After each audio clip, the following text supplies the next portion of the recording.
to our viewers. I'm Clarissa Karki, And I'm Rosidra Sancas, and you're watching The International View, where we cover major political and cultural events and issues around the world and explain it as it is. So let's get right into it from the latest around the world. April 22 is the Earth Day. We celebrate that day as a reminder to protect the environment, restore damaged ecosystems, and to live a more sustainable life. Because after all, we only have one Earth. But right now, scientists say that our planet is in an unprecedented rate of change. Overconsumption, unsustainable practices, and the release of immense amounts of greenhouse gases from the burning of fossil fuels are risking the survival of our planet as oceans are acidifying and losing oxygens and species are dying off. Google Earth Day images show that damage that climate change has done to our planet is extremely high. The series of images posted by the Google Earth Day Doodle show how the ice in Mount Kilimanjaro in Tanzania has changed over the years. Climate change has not just impacted the mountains, it has also impacted the seas and the coral reefs. These images that were taken every day from March to May 2016 show the coral bleaching on Lizard Island at the Great Barrier Reef in Australia. It's changing dramatically in just like 3 months. Right, and rising temperatures across the world have also impacted the ecosystem in a very negative way. There are very starkingly amazing images that were taken in December annually from 1995 to 2020 that show how the Harz forests in Ellen, Germany, have been destroyed by bark beetle infestation due to rising temperatures and severe drought. These images are scary and terrifying, especially for our future generations. What do you think about that, Clarissa?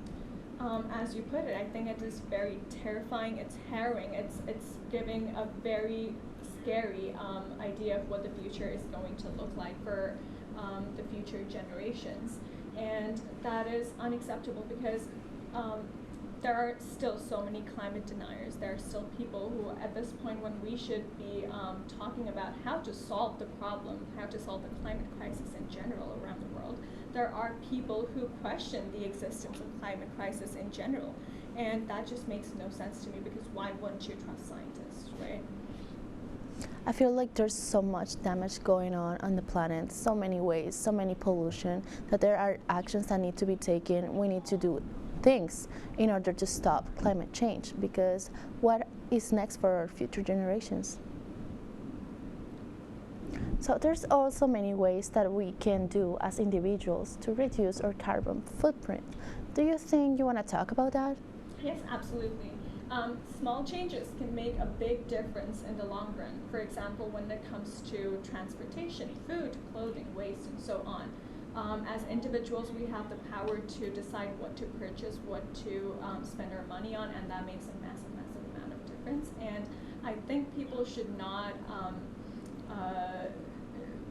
be discouraged by the fact that all of these huge organizations and corporations and governments are not talking about it as much. So I definitely have a few suggestions as to how people, individuals in general, could reduce their carbon footprint. In terms of food, we can be conscious about what we consume, and in a very normally, if you actually just think about it, what we eat, the food that we eat may not make sense that it's going to affect the environment in such a bad way, but meat consumption, dairy consumption has been linked to very high amounts of carbon emissions in the world. So people could just try to consume less meat, especially beef or lamb, which is red meat, which is anyway really bad for your health. But at the same time, we also understand that people might be bound by taste at times. People could also consume local and seasonal products. That might seem like forgetting strawberries in the winter, but I think that's a small price considering how big of a problem this is. And then people could also select fish from sustainable seafood sources. And I get it that all of these things are only accessible to privileged people, people who have the resources to actually purchase and select from all of these plethora of choices. But for those who have the privilege, use it in the right way and, you know, channelize your power as a consumer.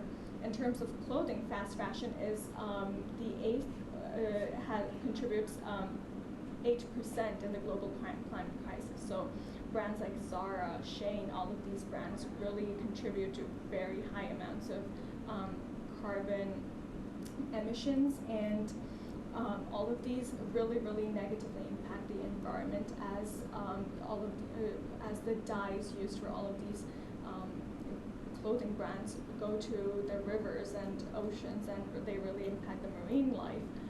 At the same time, right now the global brands and styles in fashion change every few months, and what this leads to is people trying to purchase as much clothes in as less money as possible, and consumption of really high amounts of clothing globally has led to immense overproduction and wastage of fabrics. What do you think about this problem, Rocio? I feel there should be like more options of secondhand clothing and a lot of things we can do. Maybe like rent a wardrobe. I know like panelists and also anchors can do this, and it'll be like a really good option to like just rent your clothes and then give it back. Right. I saw an article that Shein is one of the clothing brands that do more pollution with their clothes. Right. They create like crazy amounts of clothing, and they should be watched and they should be reduced, because also if it's happening in China and not in the Western world, we should keep an eye on it. Yeah, and it also makes sense for us consumers, because honestly, I really don't think that Shein clothes are that great quality anyway. No.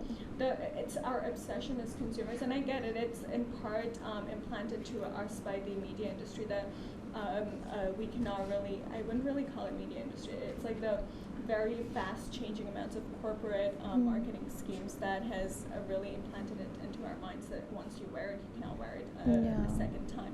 That's actually not true, right? That what it leads to is more money in the pockets of these large corporations that don't care about the planet at all, and it leads to future generations suffering for it. And there are also so many ways, like in places like New York City where public transportation is very much accessible, instead of driving a car, taking a public transport is definitely going to help. But at the same time, we also have to keep in mind that individuals are responsible for only a very small portion of climate crisis, and it is unless the large corporations and are regulated by the government and are held accountable, nothing is going to change. Yeah, and another point I would like to talk about is the Amazon. There's a lot of corporations there exploiting natural resources, just looking for gold, oil, and that is not being looked at it, and there should be measures taken in, because what happens when we lose our Amazon, when we lose our trees? It's really concerning. Yeah, that just gives me flashbacks to, if you remember a few years ago, the Amazon rainforests were on fire. And one of the reasons why it was on fire is because the rainforest was purposefully set on fire in order to clear the land so that the meat industry could produce crops to feed livestock in order for them to get more meat from them. And that really caused a huge impact on the global oxygen levels. And since Amazon is such a crucial part of our ecosystem, at this point, what are we even prioritizing, money or survival? So this is a very serious issue indeed, and we'll talk more about it, considering there is a huge global food crisis that is going to be looming over the world because of the Russia and Ukraine conflict. Stay tuned. We're going to come back after the break. I think that's right.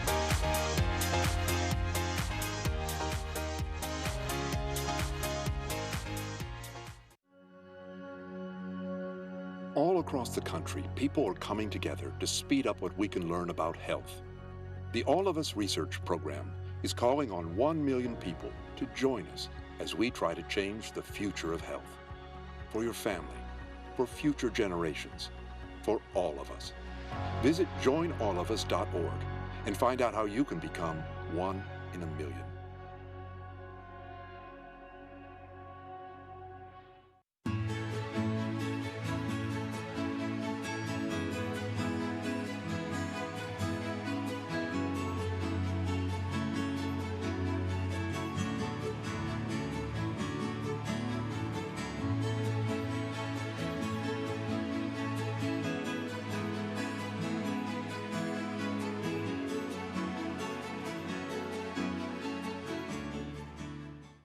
Our son Arjun was born with cystic fibrosis. CF is a genetic disease that shortens lives. When the foundation was founded in 1955, children with CF rarely lived long enough to attend kindergarten.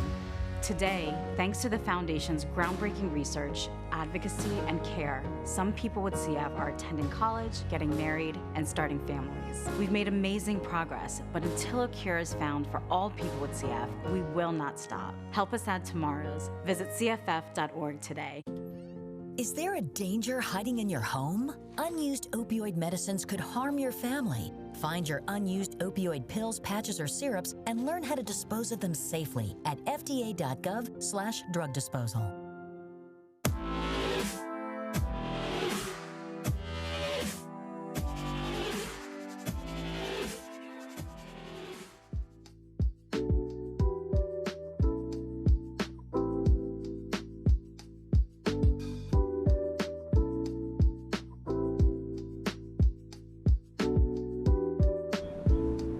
Welcome back. Now let's take a look at the current events happening in the world.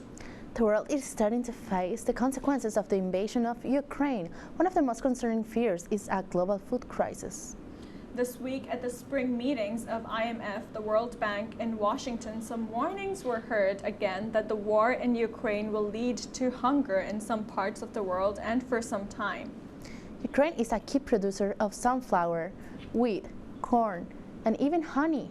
And the effects are being felt everywhere. While most Western countries have banned Russian products, prices will go up as it seems to become a crisis of affordability rather than supply.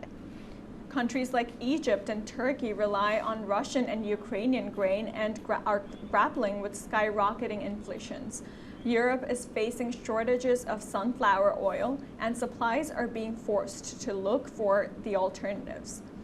Ukrainian President Volodymyr Zelensky has said Russia itself, a key agricultural exporter, is deliberately targeting farmland, placing landmines in fields, and destroying equipment in storage facilities. Those claims were supported by European Union Commissioner Janusz Wojciechowski, who said the bloc would seek to aid Ukraine's farmers. So, Rocio, can you comment, how is Russia's economy going to be affected by this? So, sanctions are hitting Russia's economy, although Putin says otherwise. The West has restricted Russia access to its foreign reserves, limit imports of key technologies, and other restrictive actions. What was Russian response to these sanctions? Well, the Kremlin took extreme measures to protect the economy by raising interest rates as high as 20%, imposing capital controls, and forcing Russian business to convert their profits into rubles. As a result, the value of the ruble has recovered after an initial plunge and reversed part of the interest rate increase. Looks like the government wants to paint a picture that things are not as bad as they actually are. Yeah, that's right, Clarissa. Let's take a closer look at the actions that are taking a bit of Russia's economy. The country is enduring its worst bout of inflation in 2 decades. Rosstat, the state's economy statistic agency, said inflation last month hit 70.3%, the highest level since 2002. By comparison, the International Monetary Fund expects consumer prices in developing countries to rise 8.7% this year, up from 5.9% last year. Some Russian companies have been forced to shut down. Several reports say a tank of manufacturers had to stop production due to a lack of part of U.S. officials' parts, pointing to a closing of Lada auto plants, a brand made by the Russian company Atlas and majority owned by French automakers Renault, as a sign of sanctions having an effect. So we can see many businesses shutting down because they don't have like these supplies and they cannot access them. And we also take a look at Moscow mayor saying that the city has lost 200,000 jobs from foreign companies shutting down operations. So we can see many companies have taken action, and let's see, we're closing our business in Russia because we don't like what is happening there. More than 300 companies have pulled out, and international supply chains have largely shut down after container company Maersk, UPS, DHL, and other transportation firms exited Russia. So we're going to go to a quick break, and we'll be back, and we're going to discuss a little bit more about current events happening in the world.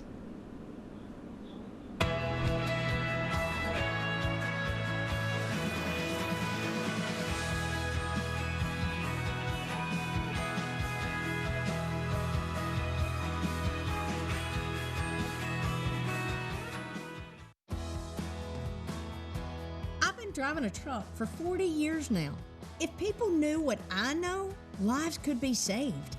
Like the trucks can't stop quickly. It takes my 80,000-pound truck 200 yards to come to a complete stop. So I always do my best to give a lot of cushion. It helps when other drivers realize that and do the same. Please give trucks the space we need so we can all stay safe. It's our roads, it's our safety.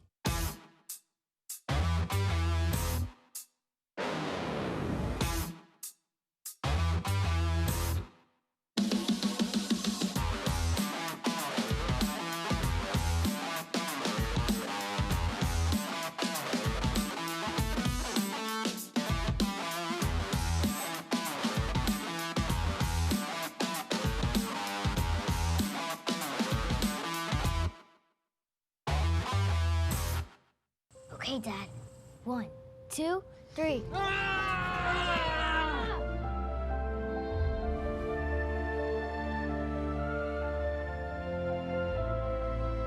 You saved me. Dad?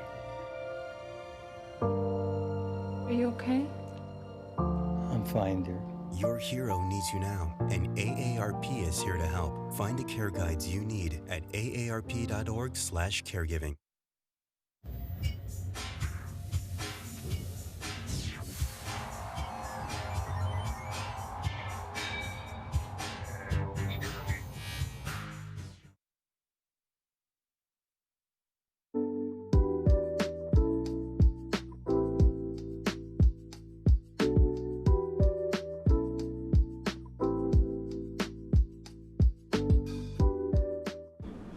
Welcome back to the International View. We have moved from our heavy current event segment to our more fun segment, Culture.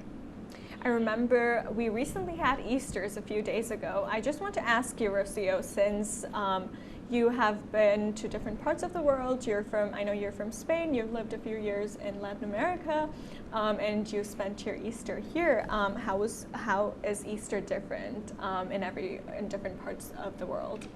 Is there a stark difference? Yes, there are. So basically in Easter, we're celebrating Jesus.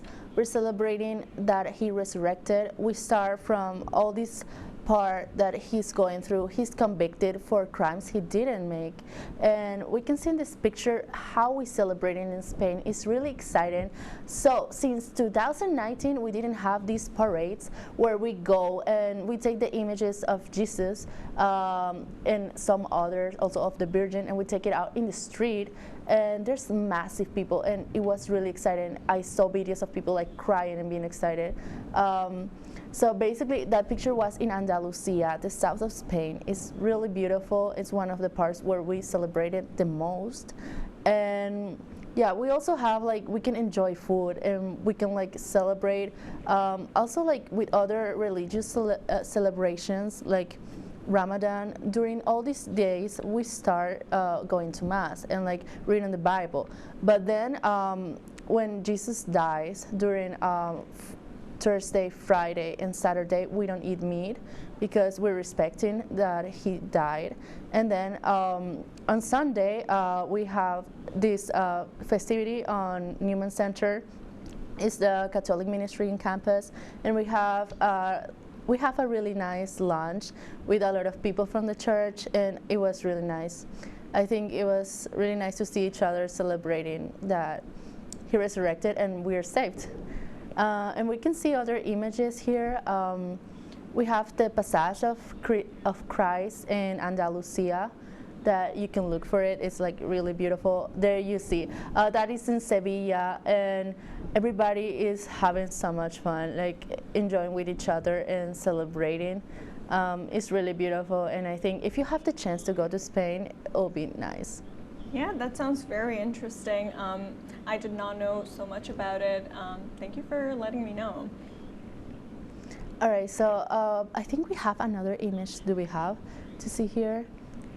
Oh no, we can talk about another thing. So what do you think about the festivities that also happen in campus? Did you see anything about Easter? Yeah, I actually found a few Easter eggs on campus which were full of candies, and I also put some back into the campus, so it was very fun. We also had a celebration of Holi at the Hart Hall. I live in Hart, so we had a celebration of Holi, and it was really fun. So Holi is a festival that is celebrated by Hindus, which is basically celebrating a victory of good over evil. And I'm actually from Nepal, and this was my first year at Oswego at United States, and it was really fun to celebrate Holi here. It was really nice. I couldn't really attend the event very much because I had to come here for entertainment news that day, but it was pretty fun. We celebrated the festival after a month anyway, so it was a delayed Holi. What we do is we smear colors over each other, and it's really fun.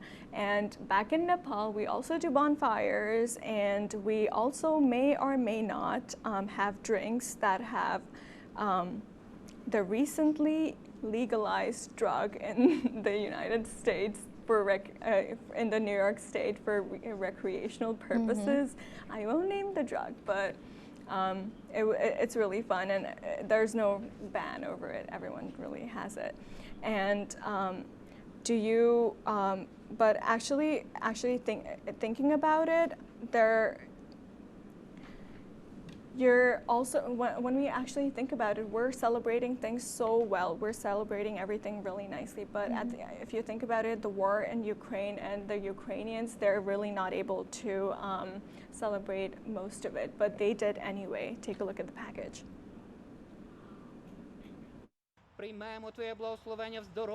As fighting rages on in the east of Ukraine, in Lviv, a city that has mostly been spared by Russia's wrath, parishioners gather for protection and reflection. A somber affair for many this year. It's less festive this year, this mother of three says, but we want to keep our traditions, and we want our kids to understand that God is with us. He helps us, we will win, and in this big day, the victory will be ours.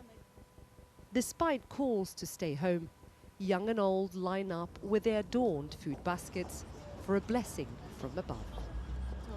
Around the corner, kindness shared with strangers. Oh, it's cheese. Can I taste it? Very good. An opportunity too for many Ukrainians to support the troops on the front line with food donations and prayers. We are both sad and joyful in this day because we believe in our soldiers, this parishioner tells me. We are worried for them, we are praying for them, and we are asking God to help all of us. Others, though, are still too scared to venture to church this Easter. So we meet the Nikiforchins, a young family that today is also feeling thankful. I think I've never been this happy in my life, tells me this young mother. Anna Maria says she left Ukraine for Poland when the war started. Alone, 9 months pregnant, and carrying a world of worry on her shoulders. When we were separated from each other, it put a huge burden psychologically on us. We were constantly reading the news, she says, and the situation in Ukraine in general. We were very worried. Without her husband or family by her side, and while her own country was being ripped apart by suffering, the 25-year-old, in her own agony, gave birth to her little miracle, baby Margarita. And this gushing father couldn't be happier to have his girls by his side. I have realized that my wife is not just a woman. She is a hero, he says, and that if I was in her shoes, I wouldn't be able to. I would have broken down. A family finally reunited and counting their blessings this Easter in the long and dark shadow of war. Isa Suarez, CNN, Lviv, Ukraine.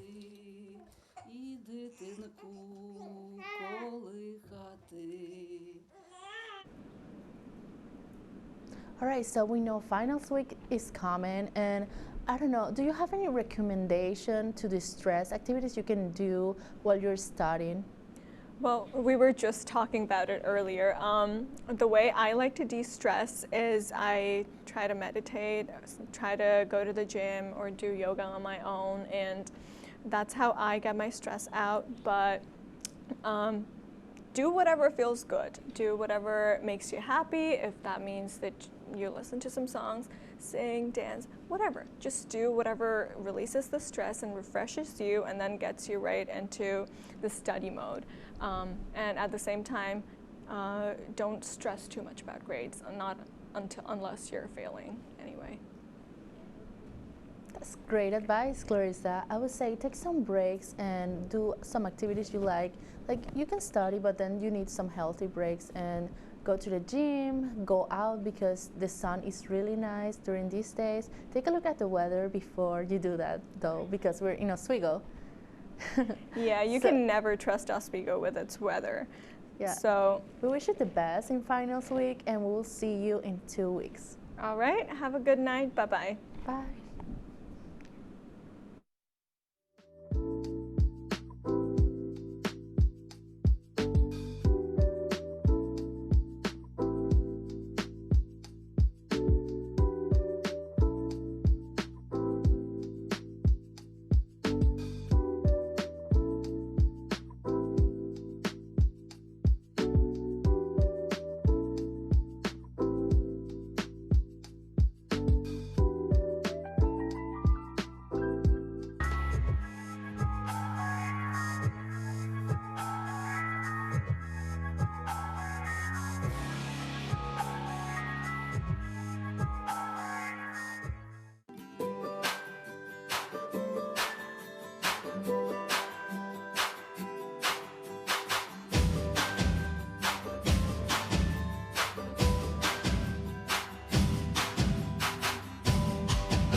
Oh, look, a redhead. Staring contest.